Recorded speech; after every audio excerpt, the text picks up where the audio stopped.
नाम में हम सब पवित्र आराधना में फिर से स्वागत करता हूँ। Welcome all of you in the matchless name of our Lord and Savior Jesus Christ. We praise God that God has given a privilege again this morning to come and worship the Lord together as saints. सबके लिए खूब धन्यवाद कहते हैं। आइए सबको बताएं से आशीष और अनुग्रह ले। Such a joy to have Jordan with us. धन्यवाद करते हैं से उन्होंने यूके से यात्रा किया, उन्होंने सहायता किया। सैंड्रा और ऑस्टिन जो है फिलहाल पुणे में है। हम सबके लिए परिवार के लिए विशेष धन्यवाद करते हैं। उसके लिए भी धन्यवाद करते हैं। परमेश्वर उस परिवार को निरंतर अनुग्रह और आशीष में चलाए। सबके लिए बहुत धन्यवाद करते हैं। हमें सबको आशीष दे ताकि के समय के कारण रीति में काम हो रहे हैं, लेकिन हमारा परमेश्वर का अनुग्रह हम सब में बढ़ता ही जाता है। जैसे हम क्रिसमस के समय पर हैं और हम बचपन से सीख रहे हैं the purpose why Jesus came into this world, यीशु मसीह इस जगत में क्यों आया, उस विषय को हम बाइबल से सीख रहे थे। We know many things in the Bible why Jesus came, so I thought just to bring all that points together so that we will have a greater understanding as we see the Christmas happening in the days to come. जैसे Christmas की इस खुशी के समय हम वास्तव में यीशु मसीह जगत में क्यों आया उस बात को स्पष्टता से समझ पाए। उसके लिए हमें अनुग्रह दें। उसके लिए हम लास्ट वीक से why Jesus came. Amen. The first reason why Jesus came is to save sinners. पापियों को बचाने के लिए यीशु मसीह जगत में आया। पहला तीमुथी 1:15 में कहता है The Lord came. Jesus came to this world to save sinners. Amen. यीशु मसीह का आमीन जन्म ही कारण है पापियों को बचाने के लिए यीशु इस जगत में आया। और मैं और आपको प्रभु ने ऐसा प्रेम किया, मेरे और आपके लिए अपना पुत्र यीशु मसीह को दिया कि जो कोई इस पर विश्वास करे वे नाश न हो लेकिन सर्वकालिक अनंत काल का जीवन प्राप्त करे। आमीन। आज हम सुबह उसका दूसरे विषय को हम देखना चाहेंगे। Let's turn to Gospel of Matthew chapter 20 verse 28। मत्ती के सुसमाचार 20वां अध्याय का 28वां वाक्य हम देखते हैं। Matthew chapter 20 verse 28। जैसे कि मनुष्य का पुत्र वह इसलिए नहीं आया कि उसकी सेवा टहल की जाए, परंतु इसलिए आया कि आप सेवा टहल करें और बहुतों की छुड़ौती के लिए अपने प्राण दें। Amen. Can somebody read in English? Just as the Son of Man did not come to be served, but to serve and to give his life a ransom for many. Amen. Jesus says the reason why I came to this world is not to be served, but rather to serve and to give its life as a ransom for me. दूसरों की सेवा प्राप्त करने के लिए नहीं, बल्कि दूसरों की सेवा करने के लिए यीशु मसीह इस जगत में आए कि बहुतों के छुटकारा के लिए अपना प्राण को यीशु दे पाए।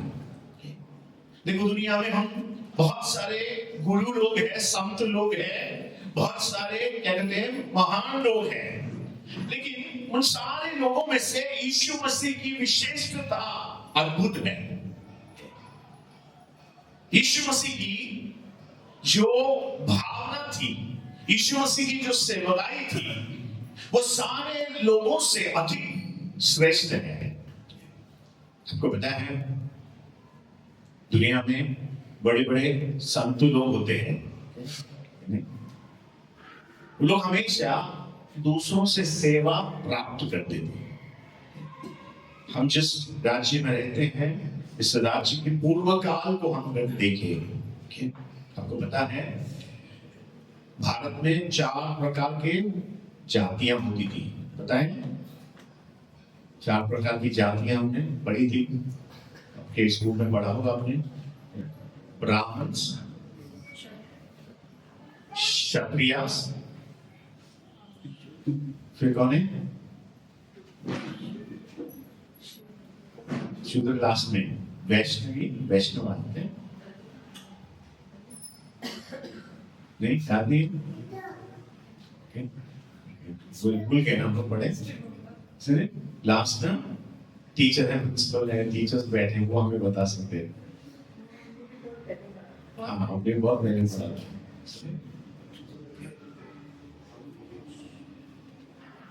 वैष्णवास कुछ है।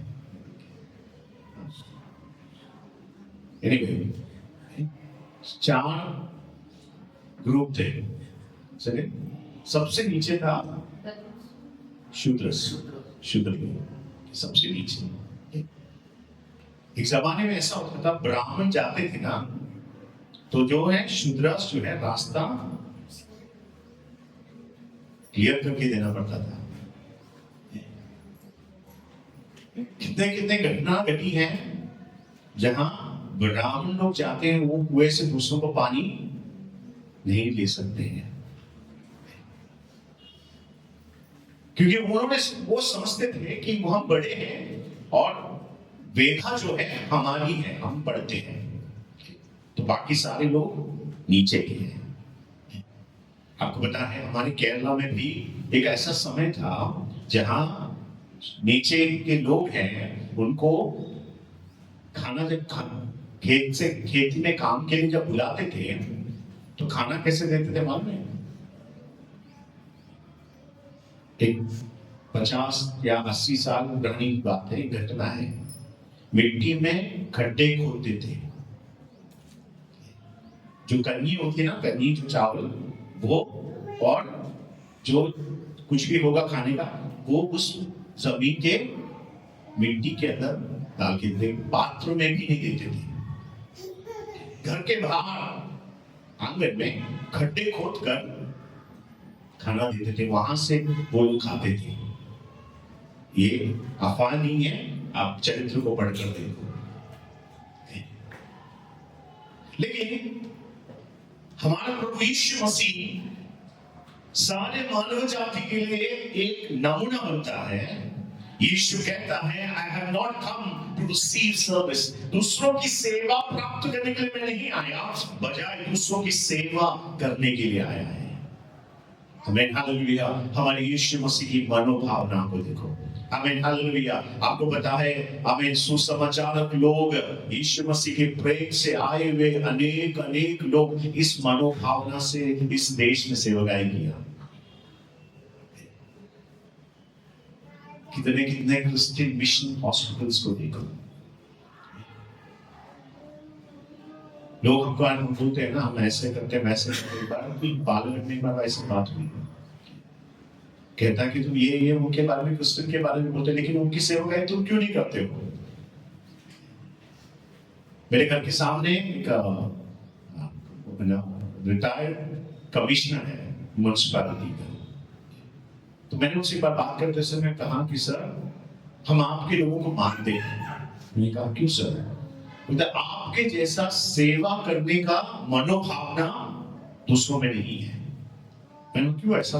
बोला मेरे बचपन में मैं गांव में रहता था, हम बहुत गरीब थे, तो कभी कभी घर में खाना नहीं होती थी, हमें घर में खाना नहीं मिलते थे, लेकिन हमारे पड़ोस में पास में ही एक मिशन स्कूल होता था। तो जब मुझे भूख लगता, मैं और मेरे भाई जो है हम लोग वहां जाते, तो वहां सिस्टर्स होती थी, उनको हिंदी तो अच्छे से बोलना नहीं, फूटी हिंदी में बोलते थे बेटा बैठो यहाँ, और हमको पेट भर कर खाना देते थे। तो हमने उनकी सेवा को देखा, तो हमको पता चला इनकी सेवा दूसरे लोगों के जैसा नहीं है। दूसरे लोगों के घर जाकर हम खाना पूछे तो हमको भगा देते थे, लेकिन यहाँ जब इस संस्था में हम जाते थे, जो भी उनके पास है हमें पेट भर कर खाना देते थे। देखो, प्रभु यीशु मसीह का ये गुण जो है, सेवा प्राप्त करने के लिए नहीं, सेवा करने के लिए, दूसरों की सेवा करने के मनोभावना हमारा प्रभु यीशु मसीह इस जगत में आया, उसका मनोभावना था। इसलिए जब बाइबल कहता है, पौलुस जब फिलिपियों की पत्री में लिखता है, तो कहता है, let the same mind be in you which was in Jesus Christ। यीशु मसीह की जो मनोभावना था, वही मनोभावना तुम में भी बना रहे। आमेन। देखो हम लोग कई बार जो है ना ये सोचते हैं हम चर्च में आए तो मुझे क्या मिलेगा, मैं चर्च जा रहा हूं मुझे चर्च में क्या प्राप्त हुआ, what I will get in this church, isn't it? लेकिन कभी हमने ये सोचा है वो कलीसिया में मैं क्या कर सकता हूं, what can I do for the Lord. सेवा प्राप्त करने से बजाय मैं कैसे सेवा कर सकता हूं, ये हम सोचना है। देखो स्वर्ग और नरक का एक फर्क है, मैंने बताया था एक बार एक व्यक्ति था, वो व्यक्ति प्रार्थना करता था कि परमेश्वर मुझे स्वर्ग और नरक देखना है, बहुत साल प्रार्थना किया। तो एक दिन परमेश्वर ने मांग लिया चलो इस व्यक्ति का मनोकामना को मैं पूरा करता हूं। तो एक दिन स्वर्गदूत आए, एक सपना है, मतलब एक क्या कहते हैं स्टोरी है, कहानी है। कल मैं ऐसा आपने बोला कि पास्टर ने बोला स्वर्ग ऐसा है ऐसा नहीं, कहानी है लेकिन एक अर्थ है। तो स्वर्गदूत आया, उस व्यक्ति से पूछा तुम बहुत बार प्रार्थना की है ना, तुम्हें स्वर्ग और नरक देखना है, तो परमेश्वर ने मुझे अनुमति दिया है कि तुम्हें स्वर्ग और नरक दिखाने के लिए। उसने कहा ठीक है, अच्छी बात है, तो चलो मेरे साथ मिला। उसको ले जा रहा था, तो उससे पूछा पहले क्या देखना है, तो बोला पहले मुझे ना नरक देख लेता हूं, नरक देख के फिर मैं स्वर्ग देखना चाहूंगा। तो नरक में जब वो गया, लंच का टाइम था, दोपहर का भोजन का समय था, उसने देखा घोर अंधकार भरी हुई, डरावनी भरी हुई जगह में बहुत बड़ा मेज लगा कर बैठा है। उस मेज में लोग खाने के लिए बैठे हैं, और ध्यान से देखा तो मेज में जो है ना बहुत स्वादिष्ट भोजन, डिलीशियस खाने मेज में रखा है। तो उसको लगा रे ये तो बड़ी बात है। तो उसने पूछा स्वर्गदूत नरक में इतने भोजन मिलता है? नहीं बेटा, ये ना अतिथि आते हैं ना, उनको एंटरटेन होना, उनको फंसाने के लिए, उनको धोखा देने के लिए सब रखा है। ऐसी परिस्थिति में बहुत अच्छा नहीं है, लेकिन खाना मिलता है यहाँ। तो उसने पूछा ये सब खाना मिलने के बाद उसने ध्यान से देखा बैठे हुए सारे लोग दुबले पतले, बहुत दुबले पतले। तो उसने सोचा, उसने स्वर्गदूत से कहा स्वर्गदूत यहाँ तो रोज खाना मिलता है क्या?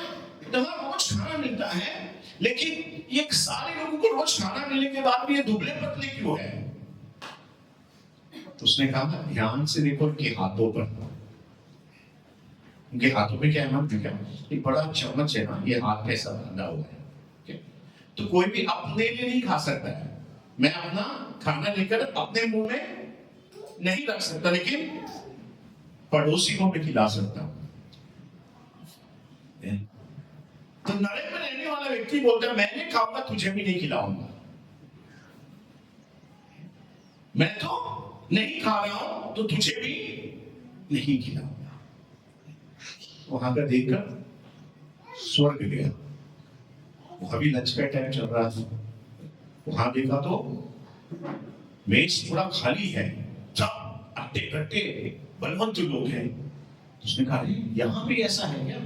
तो बोले यहाँ का विशेषता ऐसा है, वो खुद खाता नहीं लेकिन वो दूसरों को खिलाता है। पड़ोसी क्या करता है? उसको खिलाता है। इसलिए यहाँ सारे लोग तंदुरुस्त हैं। देखो स्वर्ग की मनोभावना यह है कि दूसरों की सेवा मैं कैसे कर सकता हूं। How can I be a blessing to somebody? How can I be a blessing in the kingdom of God? परमेश्वर के राज में मैं कैसा एक आशीष का कारण हो सकता हूं, बजाय मुझे यहाँ क्या मिलेगा, मुझे मेरी सेवा कौन करेगा। देखो कई बार जो है हम लोग ऐसे हो जाते हैं, कुछ हमने किया तो हमारी अपेक्षा होती है कि people should recognize me, people मेरे बारे में तारीफ करना चाहिए। ऐसे बहुत उम्मीद रखने वाले लोग हैं। मैं यहाँ की बात नहीं कर रहा हूँ, करने वालों ऐसे मनोभावना वाले भी हमारे यहाँ नहीं, क्योंकि हम सच्चाई हो जानते हैं कि हम ये सेवा किसके लिए कर रहे हैं? परमेश्वर के लिए कर रहे हैं। आप जो सेवा करते हैं उस सेवा को भूलने वाला परमेश्वर नहीं है। इसलिए इब्रानी की पुस्तक में लिखा है, Our God is not an unjust God. हमारा परमेश्वर अनीति वाला परमेश्वर नहीं है जो उसके नाम के लिए किए हुए कामों को वो भूल जाए। Praise God. हमें परमेश्वर भूलता नहीं है। हमारे शॉर्ट मेमोरी है। हम किसी को अगर मदद करें, वो मदद किया हुआ प्राप्त किया व्यक्ति आपको भूल जाएगा, आपने किए हुए भलाई को भूल जाएगा, लेकिन एक बात ना भूले, आपका परमेश्वर कभी भूलता नहीं है। आपने प्रभु के लिए जो काम किए हैं, प्रभु के लिए आपने सच्चे दिल से जो योगदान किया है, वो योगदान को कभी परमेश्वर भूलता नहीं है, क्योंकि हमारा परमेश्वर अनीति वाला परमेश्वर नहीं है। बाइबल कहता है वो स्मरण के पुस्तक में लिख कर रखता है। आमीन। Praise God. वो क्या करता है? स्मरण के पुस्तक में लिख कर रखता है। आपको पता है एक समय ऐसा था, अश्शूर राजा होकर राजगद्दी में बैठा था, लेकिन उसके महल में या उसके फाटक के पास एक चपरासी था। उसका नाम क्या था? मोर्देखाई। तो ये मोर्देखाई अश्शूर राजा के राजमहल में द्वार व्यक्ति था, द्वारपाल था। बाइबल में हम पढ़ते हैं एक बार ऐसा हुआ, अश्शूर राजा को किसी ने मारने की षड्यंत्र रचा, तो मोर्देखाई को ये खबर मिली। मोर्देखाई ने जाकर जिस व्यक्ति को बताना था उस व्यक्ति को बताया, राजा के पास ये संदेश पहुंचा और राजा ने उसकी छानबीन किया, तो पता चला कि जो संदेश मुझे मिला सच था। तो बाइबल में कहता है कि राजा के पास उस जमाने में ना स्क्राइब्स होते थे जो राजा के इतिहास के पुस्तक में लिख कर रखते थे। देखो बाइबल में बहुत सारी चीजें जो है ना, राजाओं ने राजा के पुस्तक में, इतिहास के पुस्तक में लिखा है करके बाइबल में लिखा है। तो राजाओं के पास इतिहास का पुस्तक होता था। उस पुस्तक में मोर्देखाई ने किया वह भलाई के काम को लिख कर रखा। लेकिन बाइबल कहता है राजा वो चीज को भूल गया कि मोर्देखाई का आदर करने के लिए राजा भूल गया। यूजुअली ऐसा भूलता नहीं है राजा, लेकिन उसको ऑनर करने के लिए राजा भूल गया।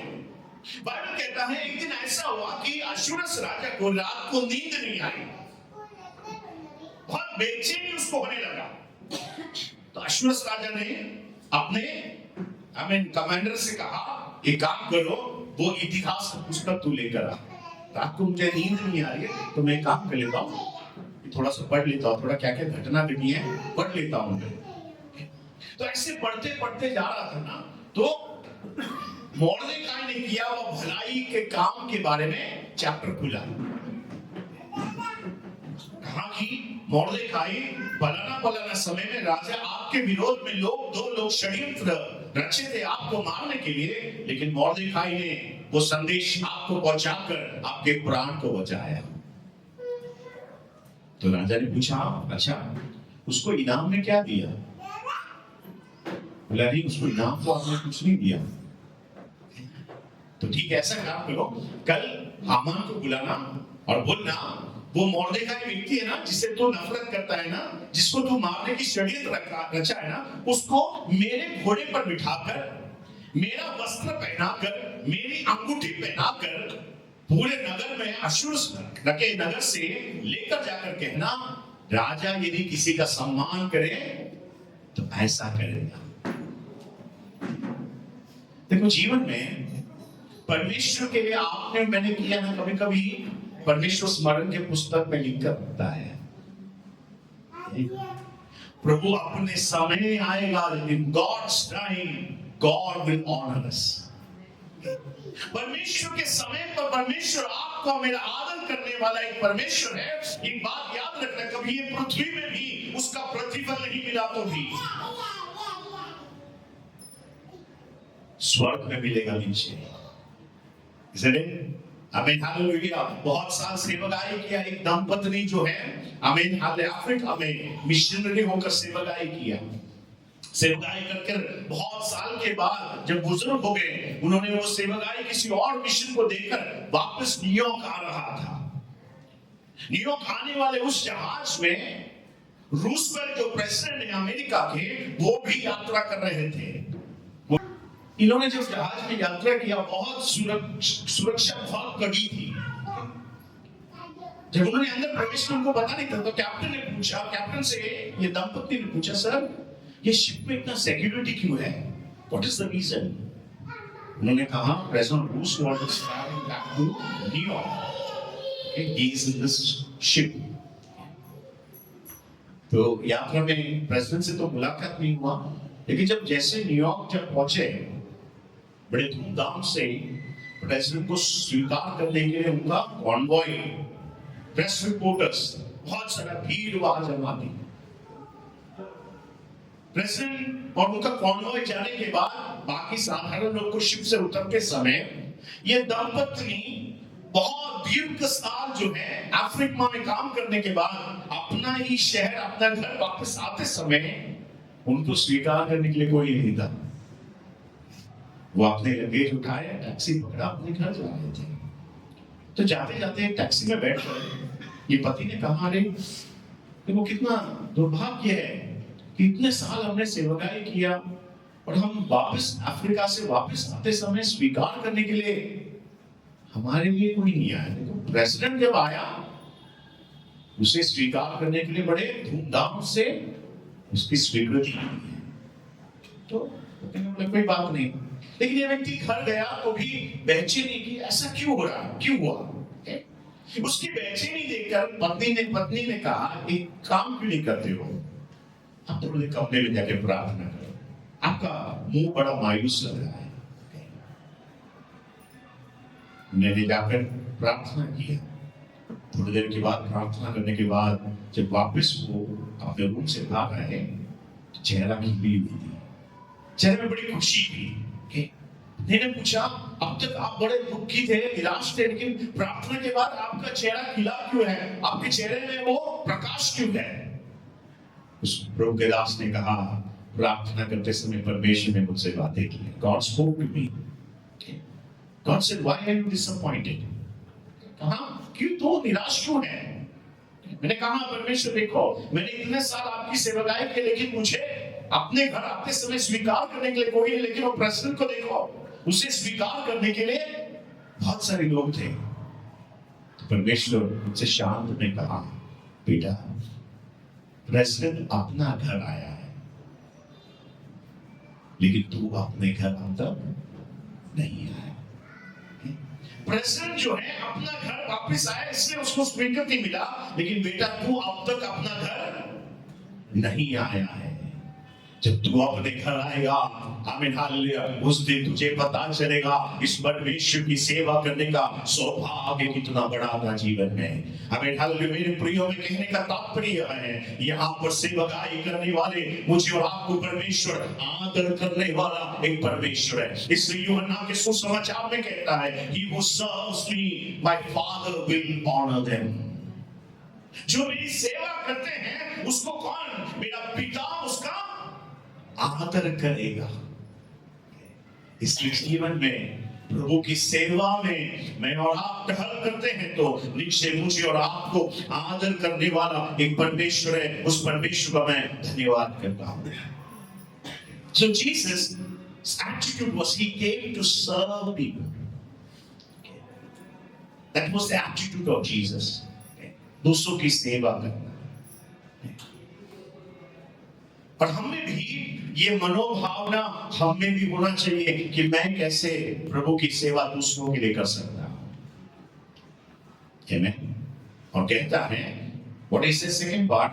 So that I have come not to be served but to serve and to give life as a ransom for many. Hindi में कैसा लिखा है उसका भाग? बहुतों की छुड़ौती के लिए अपना प्राण देना, और बहुतों की छुड़ौती के लिए अपना प्राण दे। छुड़ौती का दाम। आपने देखा ये वर्ड वाक्य जो है कई बार हम अखबार में पढ़ते हैं। बड़ा है कुछ एक साल भी नहीं हुआ, सऊदी अरेबिया में एक मलयाली व्यक्ति है, उसने गलती से किसी को उड़ा दिया गाड़ी चलाते समय। उड़ाने के बाद वहां के कानून व्यवस्था के अनुसार उस व्यक्ति को फांसी देने का डिग्री हुआ। लेकिन अगर उसे बचाना है तो एक दाम चुकाना है, बहुत बड़ा लमसम अमाउंट पे करना था। आपने पढ़ा होगा केरला में कोड़िकोड में, मेरे ख्याल से उसके कोड़िकोड वाले जो हैं, गांव वाले सारे लोगों ने पैसा इकट्ठा किया, कम से कम 2-3 करोड़ रुपया इकट्ठा कर सऊदी में उस बंदीगृह में पड़ा हुआ व्यक्ति का रैंसम मनी देकर उस व्यक्ति को अपने घर लेकर आया। मतलब किसी व्यक्ति को छुड़ाने के लिए चुकाने वाला दाम को कहता है रैंसम। दाम चुकाया। प्रभु यीशु मसीह ने काल्वरी क्रूस पर मेरे और आपके लिए दाम चुकाया। आमीन। वो दाम किसके लिए चुकाया, किसको दिया? कभी कोई लोग बोलते हैं, मैंने सुना है कि यीशु मसीह ने दाम जो है शैतान को दिया। शैतान को दाम देकर शैतान को नहीं दिया। तो दाम चुकाना मतलब परमेश्वर की उस डिग्री जो है, परमेश्वर ने जो व्यवस्था रखा था, यीशु मसीह के बलिदान ने उस व्यवस्था का पूर्णता किया।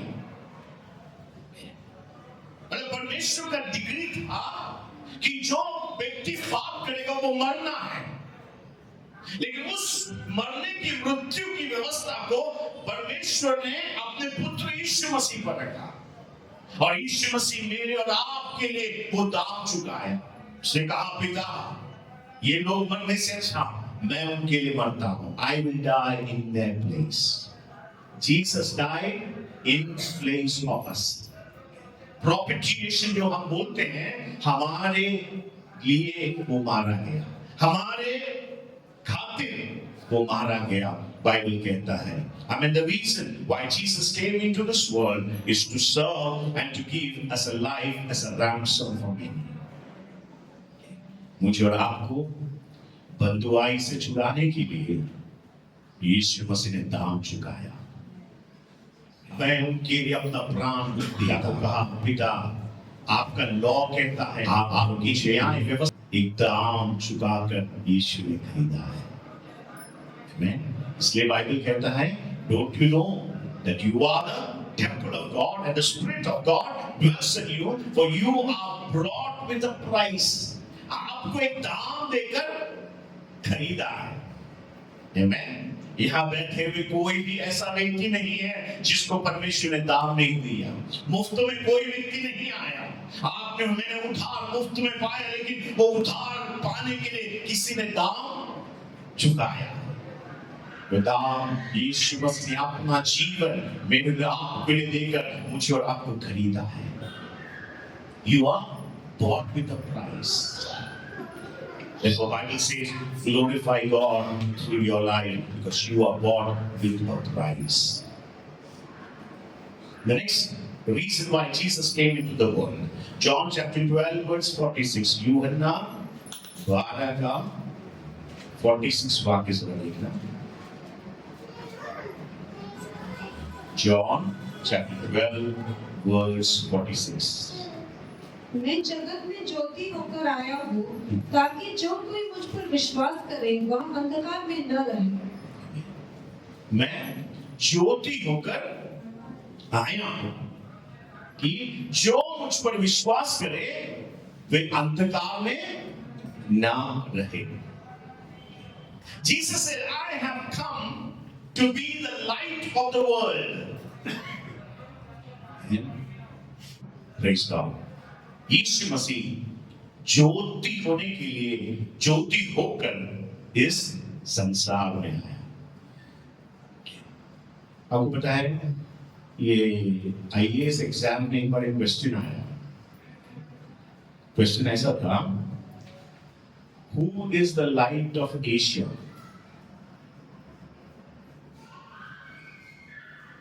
कौन है? जीके में पढ़ा होना कभी ना कभी। Who is the light of Asia? Answer IAS exam की क्वेश्चन का एक आंसर था गौतम बुद्धा। नेक्स्ट क्वेश्चन था, Who is the light of the world? Answer is Jesus Christ. यीशु मसीह सारे संसार की ज्योति है कि बाइबल कहता है कि उस पर जो विश्वास करे वो अंधकार में नहीं जिएगा। मैं और आप एक जमाने अंधकार में जी रहे थे। मैं और आप एक जमाने में ऐसी क्या कहते हैं परंपराओं में जीते थे जिसका अर्थ हमको नहीं पता था। बहुत सारे ऐसे परंपराओं को क्या कहते हैं रॉन्ग बैड ट्रेडिशंस में हम लोग जी रहे थे, लेकिन वहां से सुसमाचार की सच्चाई मनुष्य को स्वतंत्र किया।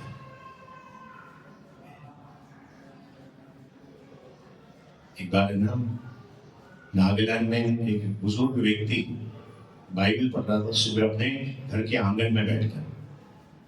तो वहां से एक निरीश्वरवादी है ना, वो परमेश्वर विश्वास नहीं करता है, वो जा रहा था। उसने पूछा भैया क्या पढ़ रहे हो? कहा कि मैं बाइबल पढ़ रहा हूँ। हाँ अच्छा, तो परमेश्वर ऐसी कोई चीज नहीं है, आप बुद्धू हो कि आपको किसने भटकाया है करके। एक क्रिश्चियन लोगों ने ना आपको बहुत भटकाया है, ये बाइबल कुछ सच नहीं है। थोड़ी देर उस व्यक्ति की भाषण सुना। सुनने के बाद उस व्यक्ति ने कहा सच है, अगर यीशु मसीह का सुसमाचार मैं नहीं सुनता था ना, अगर मैं पुरानी आदतों में रहता था ना, तो देख कि घर के मेरे आंगन ना जो डोर है ना, डोर के सामने खोपड़ियां ऐसी टंगाई हुई थी, क्योंकि वो उस जमाने में मनुष्य को मारते थे, मैन हंटर्स थे। और जितनी खोपड़ी घर के सामने जो दरवाजे पर लगाए, उसका जितना ज्यादा होता था उतना बड़ा मुख्य होता था वो। कहता अगर ये सुसमाचार मेरे जीवन में, मेरे देश में, मेरे गांव में नहीं आता ना, तो शायद मेरी भी खोपड़ी वहां लटकता होता। सुसमाचार की ज्योति जो है मेरे और आपके जीवन में कितने अंधकार को हटाया है। आज भी मेरे और आपके जीवन के अंधकार को हटाता है। हम आज भी परिपूर्णता में नहीं पहुंचा है, लेकिन पौलुस कहते हैं we are striving unto perfection. हम उस परिपूर्णता की ओर हम जा रहे हैं। कई बातें आज भी हमें जीवन में गलतियां होती हैं, आज भी हमारे जीवन में कई जगह पर अंधकार पड़ी हुई है। आज भी शायद कुछ परंपराओं में आज भी हम झगड़े होंगे। कुछ लोग हैं आज भी कुछ परंपराओं में झगड़े रहते हैं, बिकॉज उनको लगता है कि हाँ हमारे पिता ने किया, उनके पिता ने किया, तो हम भी कर रहे हैं।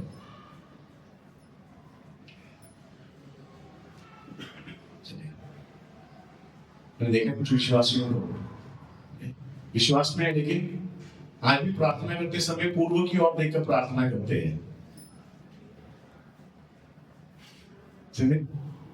लेकिन आप पूर्व की ओर क्यों बोल रहे हो? क्योंकि उनके परदादाओं ने ऐसा किया। देखो कई आचरण है, कई परंपरा है, हम लोग करते हैं। कई जगह पे मैंने वही बात बोला है, लोग लिखते हैं हाउस वार्मिंग, है ना? क्या हाउस वार्मिंग क्या है? आज भी कुछ क्रिश्चियंस लोग हैं, विश्वास करते हैं कि जब घर का हाउस वार्मिंग, हम लोग हाउस डेडिकेशन बोलते हैं, वो करते समय दूध उबलकर गिरना है। क्यों? हाँ ब्लेसिंग, देखो सिद्ला कह रही है ब्लेसिंग होने के लिए। सर क्या बाइबल में लिखा है ऐसा कि दूध उबलकर गिरेगा तो ब्लेसिंग होगा? नहीं है। लेकिन किसी ने करते हुए देखा, हमने भी उसको आचरण को लाया। लेकिन जब बाइबल की सच्चाई को आप पढ़ोगे, बाइबल का प्रकाश आप में आओगे, तो ये प्रकाश आपको कहीं अंधकार से बाहर निकालेगा। कई आचरण जो आज हम करते हैं, कई रीति जो आज हम करते हैं, तब हमको पता चलेगा ये सब गलत है, बाइबल की व्यवस्था नहीं है। क्योंकि ये ज्योति आज भी लोगों के हृदय को प्रकाशमान करता है। Bible transforms our life. That's where Jesus came. I have come into this world as a light. आज भी वो आपके मेरे जीवन में ज्योति को प्रकाश करता है।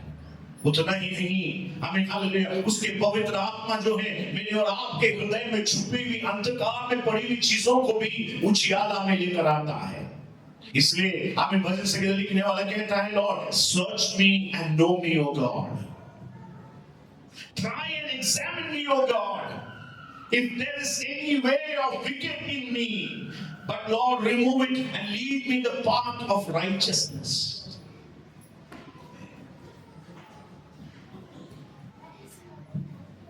पुराने जमाने में एक वाक्य होते थे, असुतोमाई सर्गमाई। आगे का क्या है? अर्थ क्या है मालूम है? वो जानते नहीं तो कहते थे, Lord lead us from darkness into light. असुतोमाई सर्गमाई का अर्थ है, Lord from darkness lead unto light, अंधकार से हमको उजियाला में लेकर आओ। लेकिन उनको पता नहीं वो उजियाला कौन था। लेकिन बाइबल कहता है यीशु मसीह वो उजियाला है। हमें हालेलुया, यीशु मसीह मेरे और आपके जीवन में उजियाला को लेकर आता है। केवल उतना ही नहीं, आपके मेरे हृदय में आज भी वो प्रकाश को लेकर आता है। इसलिए भक्त प्रार्थना करता है, Lord search me and know me O God. परमेश्वर का वचन जो है आपके और मेरे लिए टॉर्च के समान है। जब आप और मैं प्रार्थना करता हूं कि प्रभु मेरे जीवन में कहीं ना कहीं अंधकार पड़ा है, कहीं ना कहीं बातें छुपी पड़ी हुई है, आपके पवित्र आत्मा वो रोशनी को फैलाए। परमेश्वर टॉर्च को मारेगा और आपको मेरा और आपकी गलती को, पाप को उजागर करके देता है। आमीन। लेकिन मैं कहूं, आमीन हालेलुया, किसके जीवन में वो काम करता है? Those who commit themselves to the Lord, जो ये प्रार्थना करता है हर दिन, परमेश्वर आज तू मुझे परख कर देख। आमीन। आज तू मुझे परख कर देख। आमीन हालेलुया। जो व्यक्ति अनुमति देता है वो व्यक्ति को परमेश्वर क्या करता है? उसके जीवन में काम करता है। अनुमति के बिना परमेश्वर नहीं काम करता।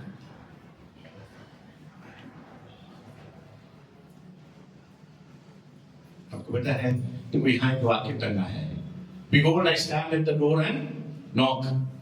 If anyone hears my voice and opens, I will come to him and I will supper with him and he with me.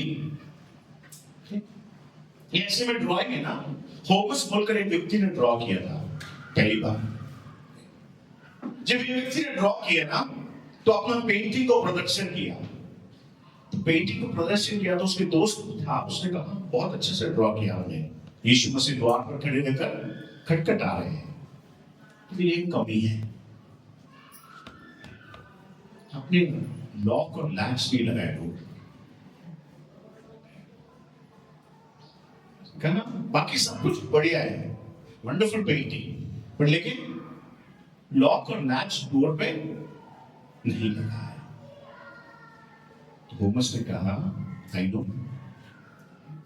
मैं जानता हूं, मैं इसलिए नहीं बनाया क्योंकि ये द्वार अंदर से ही खुलता है। समझ रहे हो? ये द्वार अंदर से ही खुलता है। यीशु द्वार पर खटखटाता है, आप खोले तो वो अंदर आएगा। वो आपके हृदय को परखने के लिए तैयार है, लेकिन अनुमति आपसे मुझसे आना है। परमेश्वर कभी भी जबरदस्ती किसी के हृदय में प्रवेश कर उसके हृदय को सर्च नहीं करेगा। आपके घर में जबरदस्ती आकर क्या कहते हैं, सर्च वारंट के बिना, आपकी अनुमति के बिना वो सर्च नहीं करेगा जब तक आप उसको परमिशन नहीं देते। Bible says search me and know me O God. परमेश्वर तो मुझे जांच कर, तू मुझे परख कर देख। हमें हालेलुया, आप सुबह मुझे और आपको परमेश्वर परखने के लिए, मुझे और आपको परमेश्वर जांचने के लिए आज भी पवित्र आत्मा मेरे और आपके जीवन में कार्य कर रहा है। इसलिए हालेलुया, हमें अय्यूब ने ऐसा कहा, Lord make me know my iniquities. मेरे अपराधों को मुझे समझने के लिए बुद्धि दे। कई बार जो है हम अपने अपराध को समझ नहीं पाते। अगर किसी ने हमको समझाया तो हम क्या करते हैं?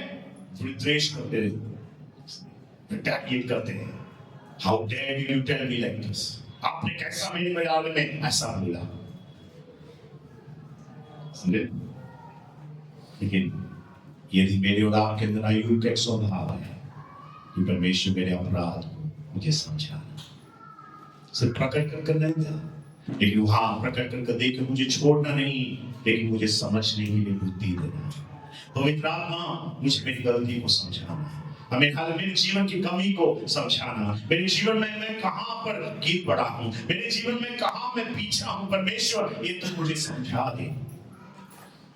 ऐसे प्रार्थना करने वालों को पवित्र आत्मा आज भी समझाता है। हालेलुया। हम अपनी आंखों को बंद करते हैं, एक में प्रार्थना के लिए सर को झुकाते हैं। Jesus said, I have come into this world not to be served, but rather to serve. I'll give my life as a ransom for others. आज सुबह हम प्रार्थना करते हैं, परमेश्वर उसी मनोभावना पूछने के लिए परमेश्वर। कई बार हालेलुया मैं सोचता हूं कि मुझे क्या फायदा है बिजनेस एटीट्यूड में। कई बार मेरे स्वार्थपना की मतलब के लिए, मेरे ही भलाई के लिए, मेरे ही उन्नति के लिए मैं सोचता हूं। लेकिन परमेश्वर आपके घर में जब मैं आऊं, मेरे मनोभावना को बदलने दे परमेश्वर। परमेश्वर मेरे अंदर हालेलुया कैसे मैं दूसरों की सेवा कर सकता हूं? How can I serve the Lord? How can I be, amen, hallelujah, blessing in the kingdom of God? Lord, even though you are the Son of God, परमेश्वर का पुत्र होने के बावजूद भी उस बेसह के रात को प्रभु ने अपना हालेलुया वस्त्र उतारकर टॉवल अपने कमर में कसकर अपने चेलों के पैरों को धोने लगा। धोकर यीशु ने कहा, अपने चेलों से कहा, तुम मुझे गुरु कर कहते हो। I am be called as a rabbi. You call me as a teacher. Yet I washed your feet. You also likewise do. मैंने जैसा किया है वैसा तुम भी करो। मेरे और आपके जीवन में ऐसा एक मनोभावना परमेश्वर ने, हमारे परमेश्वर इतना महान होने के बावजूद भी दूसरों की सेवा की भी वो हमेशा दूसरों की सेवा की। प्रभु मुझ में भी वो स्वभाव देना, मुझ में भी वो आदत को दे परमेश्वर कि मैं दूसरों की सेवा करने के लिए मुझे सहायता करें। हमें हालेलुया आपने मेरे लिए अपना हालेलुया प्राण देकर मुझे मोला है, मैं उसके लिए धन्यवाद करता हूँ। यीशु मसीह आज भी आप संसार की ज्योति है। हमें आज भी अंधकार में पड़े हुए लोगों को उजियाला में परमेश्वर आपका वचन, आपका पवित्र आत्मा लेकर आता है। केवल उतना ही नहीं, आज सुबह भी मेरे हृदय में भी ऐसे कई क्षेत्र हैं जहां अंधकार में कुछ चीजें पड़ी हुई है। पवित्र आत्मा आपका वचन का प्रकाश, पवित्र आत्मा का वो प्रकाश मेरे हृदय में मेरे पापों को उजागर कर दे, मेरे जीवन के गलती अपराध को मुझे प्रकट कर दे। उसे मानने के लिए, उसे स्वीकार करने के लिए मुझे हृदय कर मिलकर प्रार्थना करें। आमीन। Hallelujah. Thank you, Jesus. Our gracious and loving Heavenly Father. Lord, we thank you, O God, for sending your only Son Jesus into this world. Lord, we thank you for the purpose why you came. Lord, you came into this world to save sinners. Jesus, you came into this world to serve others, Lord, to give your life as a ransom.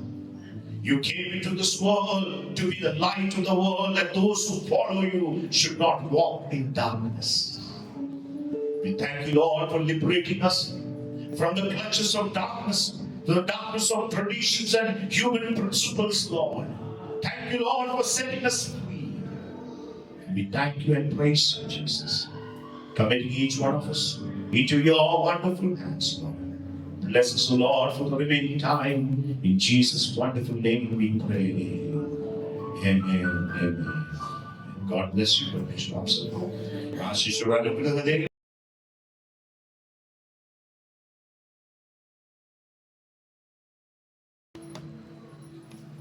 I lie down and sleep.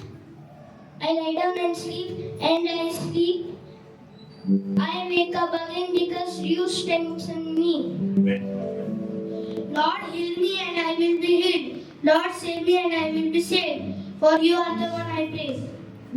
Genesis 1:1. In the beginning, God created heaven and earth. Be kind to one another. Amen.